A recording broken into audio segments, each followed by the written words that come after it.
जी स्वागत है आज की बड़ी खबरों में। आप जानते हैं कि बेगूसराय के अंदर लगातार आंदोलन चल रहा है। आखिर क्यों चल रहा है आंदोलन, इस विषय पर आज जानेंगे। हमारे साथ विधायक जी जुड़े हुए हैं, इनसे जानने की कोशिश करेंगे आज कौन सी आंदोलन था और क्यों कर रहे थे आंदोलन। आपका हमारे चैनल में बहुत बहुत स्वागत है सर। सबसे पहले आपके जैसे पत्रकार बंधुओं को हम अपनी ओर से धन्यवाद देना चाहते हैं कि इस गाढ़े वक्त में आपने इस सवाल को उठाने का काम किया और हमसे जानकारी लेने का प्रयास किया। पहली बात तो ये जानिए कि आज देश के अंदर जो परिस्थिति पैदा हुई है उसमें लेफ्ट पार्टी खास करके सीपीआई ये लगातार पूरे देश में जनतंत्र की हिफाजत के लिए, लोकतंत्र को बचाने के लिए और देश के अंदर संविधान पर जो छेड़छाड़ हो रहा है तो संविधान की रक्षा के लिए ये लगातार आंदोलन कर रहा है। और खास करके जो सांप्रदायिक शक्ति, जो खास करके तानाशाही शक्ति जो देश की गद्दी पर काबिज है नरेंद्र मोदी के नेतृत्व में, हम उसको 24 के चुनाव में उसको शिकस्त देना चाहते हैं, उसको गद्दी से हटाना चाहते हैं। और इसीलिए पूरे देश के आम लोगों को हम जगाना चाहते हैं, उनके दिमाग में इन बातों को दे करके उनको हम जागरूक करना चाहते हैं, उनको सजग करना चाहते हैं। क्योंकि जब देश बचेगा तभी हम लोग बचेंगे। देश अगर हमारा टूट जाएगा, देश में अराजक स्थिति पैदा होगी, देश में हिंदू मुसलमान के बीच नफरत पैदा करने का प्रयास होगा, तो ऐसी परिस्थिति में हमारा देश नहीं बचेगा। हम देश की हिफाजत पहले करेंगे। चूंकि आप जानते हैं कि जब हमारा देश गुलाम था, अंग्रेजों के शिकंजे में था, तो उस जमाने में हमारे देश के हमारे पुरखों ने, हमारे बड़े बुजुर्गों ने, हमारे देश के क्रांतिकारियों ने अपनी पूरी ताकत से इस देश को आजाद कराने के लिए अपनी जान की कुर्बानी दी, जेल के सीखचों में बंद हुए, अपनी जवानी जेल में बिताई, लाठी खाई, गोली खाई और फांसी के फंदे को भी हंसते हंसते चूमने का काम किया। इसीलिए मैं कह रहा हूं कि आजादी ऐसे नहीं मिली है, भीख में नहीं मिली है। बीजेपी के लोग बोलते हैं कि आजादी तो भीख में मिली है। भीख में आजादी नहीं मिली है। लड़ करके अंग्रेजों को 7 समुंदर पार भगाने के बाद हमारा देश आजाद हुआ है और तब ये आजादी मिली है और तब देश इतना दूर तक विकास करके ये पहुंचा है। और आज देश के अंदर सांप्रदायिक तानाशाही ताकत काबिज होने के बाद देश के तमाम ताने बाने को, तमाम विकास के ताने बाने को तोड़ मरोड़ करके इसको चाहता है कि कॉर्पोरेट घराने के हाथ में इस पूरे मुल्क को हम उनके हाथ में दे दें और आम आवाम ये कॉर्पोरेट के गुलाम बन करके फिर ये देश हमारा गुलाम हो जाए, ये चाहते हैं। इसीलिए हम चाहते हैं कि समय रहते 24 का चुनाव, 10 महीना चुनाव का टाइम बचा है। आप जानते हैं कि 23 तारीख यानी परसों तरसों बिहार में हिंदुस्तान के पूरे विपक्ष की बैठक हो रही है और बैठक का एक ही मुद्दा है कि हम आगे जो 24 का चुनाव होगा, भारतीय जनता पार्टी और उसका सरगना जो मोदी है उसको हम कैसे गद्दी से हटाएंगे, उनको कैसे हम शिकस्त देंगे 24 में, इस बात की चर्चा होगी और इसी बात पर निर्णय लिया जाएगा। ये आप 23 तारीख को देखेंगे, 2 दिनों के बाद। शायद हमारा अगला सवाल है कि लोग कहते हैं कि मोदी है तो मुमकिन है, इस पर आपको क्या कहना है? मोदी है मुमकिन, वो तो वो बोलते हैं, लोग को गुमराह करते हैं, लोगों को ठगते हैं। मोदी जब गद्दी पर काबिज हुए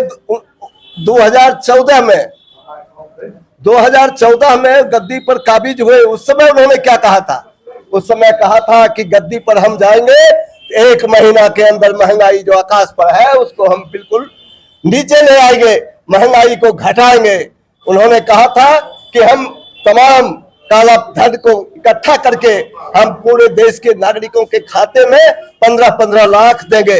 हम हर बेरोजगार नौजवानों को 2 करोड़ नौकरी देंगे हर साल। मोदी ने कहा था। ये कोई झूठ बोल रहे हैं क्या? ये मोदी की ही घोषणा थी और इसी घोषणा के आधार पर मोदी गद्दी पर चला गया, लोगों को ठग करके। आज मैं कह रहा हूं इस ठग को, इस झूठा को, इस झूठ बोलने वाला प्रधानमंत्री को निश्चित तौर पर 24 में शिकस्त देने की जरूरत है। और इसीलिए वामपंथी दल और खास करके सीपीआई के लोग इकट्ठा होकर के पूरे देश में इस आंदोलन को चला रहे हैं कि मोदी भागेगा तभी ये देश बचेगा, नहीं तो देश ही खंडित होगा। ये हम कहना चाहते हैं। आप मुमकिन मोदी से क्या खतरा है हमारे देश को? हम पूछे मोदी से खतरा पूरे देश को है। गरीब गुरबान लोगों को है, हिंदू मुसलमान के बीच जो नफरत पैदा करने की कोशिश हो रही है, इस पर है। ऐसा इसलिए कर रहे हैं कि देश हमारा खंडित हो जाएगा। देश कश्मीर से कन्याकुमारी तक हमारा देश एकताबद्ध रहे, इसके लिए हम लोगों ने लड़ करके देश को इस रूप में तैयार किया है, बनाया है। आज ये तानाशाही हुकूमत इसको बर्बाद करने की कोशिश कर रही है। आप कहते हैं क्या खतरा है? खतरा तो दिखाई पड़ रहा है, आपको नहीं दिखाई? मैडम, हम आपसे सवाल है, क्या ये जो आंदोलन हो रहा है, क्या ये कितना आपको लगता है कि सफलता पूर्वक ये आंदोलन हो सकता है? क्या कामयाबी मिल सकती है? निश्चित ही मिलेगी। हमारे विधायक साहब जो बोले, मैं उनका समर्थन करती हूँ। सारे वामपंथी इनका समर्थन करते हैं और इसी बातों पर हम लोग लड़ने के लिए तैयार हैं। जब तक हमारी सारी मांगों को पूर्ण नहीं करेंगे तब तक हम मोदी को नहीं छोड़ेंगे। आपसे भी जानने की कोशिश करें, तो आंदोलन हो रहा है, क्या इसमें कितना सफलता मिल सकते हैं? आंदोलन तो आप देख रहे हैं, इस भीषण गर्मी में भाजपा भगाओ और देश बचाओ जो भारतीय कम्युनिस्ट पार्टी ने जन आंदोलन करने का निर्णय लिया, और इस भीषण गर्मी में जितनी जनसंख्या इस कैंपस में आपने देखा, और तमाम अंचल से, शाखा से, पंचायत से, शहर से मजदूर, किसान और बेरोजगार सब हम लोग जुटे हुए हैं और पूर्णतः सफल है, आंशिक नहीं। इस भीषण गर्मी में जिला में कोई भी आंदोलन हम लोग तमाम अपने नेता के साथ, विधायक के साथ और यहाँ जुटे हुए हैं। आगे भी कारवा आने वाला। यानी कि कहना यह है साफ साफ कि अभी तो ये शुरुआती है, पूरा कारवा अभी बाकी है, मंजिल अभी और तय करना है, और इस तरीका से अपना कामयाबी को अंजाम देते हुए हमारे साथ दो मंत्री हैं और इन दोनों से जानने की कोशिश करेंगे कि जो प्रदर्शन जो कर रहे हैं, मोदी भगाओ प्रदर्शन जो है कितना सफलता पूर्वक हो सकता है, और जो है मोदी को आखिर क्यों भगाने की इतना जोरों शोर पर लगे हुए हैं आप? मोदी भगाओ देश बचाओ का आंदोलन जो ये हम कम्युनिस्ट पार्टी कर रहे हैं, इसलिए कि इनके रिज्म में आज बेरोजगारी काफी बढ़ गई है। आज जितने बेरोजगार हैं वो सब दूसरे गलत धंधा में फंस गए हैं, और आज जितने नौजवान हैं उसकी बहाली नहीं होती है, और जो बेरोजगार हैं ये सब गलत धंधा में फंस के हमारे देश को बर्बाद कर रहे हैं। आज मोदी कह रहे हैं, अभी तत्काल कहे कि पंजाब गर्त में जा रहा है। मोदी जी, आप पूरे देश को गर्त में मिला रहे हैं, पूरा देश हमारा बर्बाद हो रहा है। आज आपने अदानी अंबानी के हाथों पूरे देश को बेच दिया। आज हमारे रेल हो कि जितने बिजली हो, चंद तरह की जितने व्यवस्था है, सारे व्यवस्था को प्राइवेट आपने कर दिया, इसलिए बेरोजगारी काफी बढ़ गई है। लेकिन सर, आपने कहे हैं कि बेरोजगारी तो शायद मोदी जी कहते हैं पकौड़ा बेचना भी एक रोजगार है। पकौड़ा बेचना और चाय बेचना तो उनका मुख्य काम था। वो जिस तरह से चाय बेच करके आज वो कहते हैं हम प्रधानमंत्री हैं, ये ठकेंगे दूसरों को, और वो चाय बेच के प्रधानमंत्री हो गए। आज अगर वो चाय बेच करके अपने परिवार को चला लेते, आज उनकी पत्नी जगह पर रहती, वो भी बेजगह चली गई है। इसलिए हम इस बात को कहेंगे, जब वो अपने परिवार को नहीं चला पाए तो देश को जो चला रहे हैं वो देश को बर्बाद कर रहे हैं। देश हमारा गर्व पे मिल रहा है। इसलिए हम पूरे नारा के साथ पूरे देश में इस बात का नारा दे रहे हैं कि मोदी भगाओ देश बचाओ। जब तक मोदी नहीं भागेगा हमारा देश नहीं बचेगा, और अदानी अंबानी के हाथों यह देश जो बिका हुआ है वह बर्बाद हो रहा है। इसलिए मोदी भगाओ देश बचाओ। अपना नाम बता दीजिए। टुनटुन दास, नगर मंत्री, बेगूसराय। सर, हम आपसे जानने की कोशिश करेंगे कि मोदी जी हैं जो हर चीज को मुमकिन कर रहे हैं, और मोदी जी बोलते हैं कि हम चाय बेचकर प्रधानमंत्री बने हैं, इसमें कितना % सच है?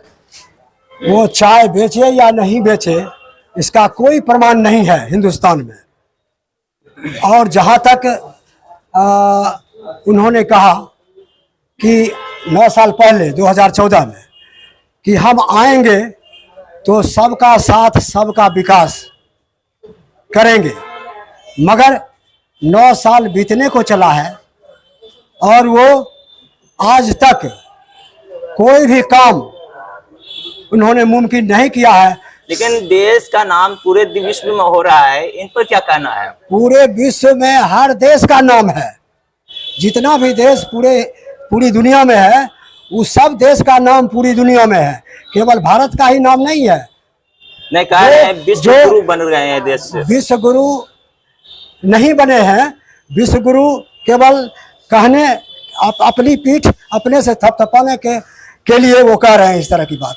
विश्व गुरु भारत नहीं हो सकता है। किस माने में विश्व गुरु? भारत में बेरोजगारी करोड़ों में है, भारत में महंगाई है, भ्रष्टाचार है, बेरोजगारी है, नफरत का माहौल है, हिंदू मुस्लिम का नारा दिया जाता है, हिंदू मुस्लिम के आधार पर वो गद्दी पकड़े हुए हैं। इसलिए कोई काम उनके लिए मुमकिन है, सारा काम नामुमकिन हुआ है और विश्व गुरु भारत नहीं है और ना हो सकता है। कलेक्टर साहब क्या बोले हैं? कलेक्टर साहब बोले हैं कि हम आपकी मांगों को ऊपर तक भेजेंगे, राज्य और केंद्र में आपकी मांगों को हम भेजेंगे। और इसी आधार पर हम लोगों को आज हजारों की संख्या में गिरफ्तारी हम लोग दिए हैं और गिरफ्तारी के बाद फिर रिहाई हुई है और हम लोग आगे भी आंदोलन की रूपरेखा तैयार किए हुए हैं। आगे भी मोदी भगाओ, बीजेपी भगाओ, देश बचाओ के कार्यक्रम के तहत आंदोलन लगातार जारी रखेंगे। लेकिन इस बार जो है प्रधानमंत्री के रूप में कौन चुने जाएंगे? पहले चुनाव होगा, चुनाव के बाद रिजल्ट होगा और रिजल्ट में महागठबंधन बन रहा है, लगभग बन चुका है। अगर महागठबंधन की सरकार होगी, चुनाव के बाद जो रिजल्ट होगा, मतगणना के बाद अगर संख्या बल में अधिक महागठबंधन के लोग होंगे तो महागठबंधन के लोग आपस में बैठकर प्रधानमंत्री कौन बनेंगे इसको चुनेंगे, तय करेंगे। तो देख रहे थे इस समय इंडिया टाइम्स के और इस जो धरना प्रदर्शन जो हो रहा था इसका एक झलक देखे थे, लेकिन अभी पूरा पिक्चर बाकी है। फिर हाजिर रहेंगे आपकी सेवा में एक नई वीडियो के साथ, तब तक के लिए हमें इजाजत, धन्यवाद।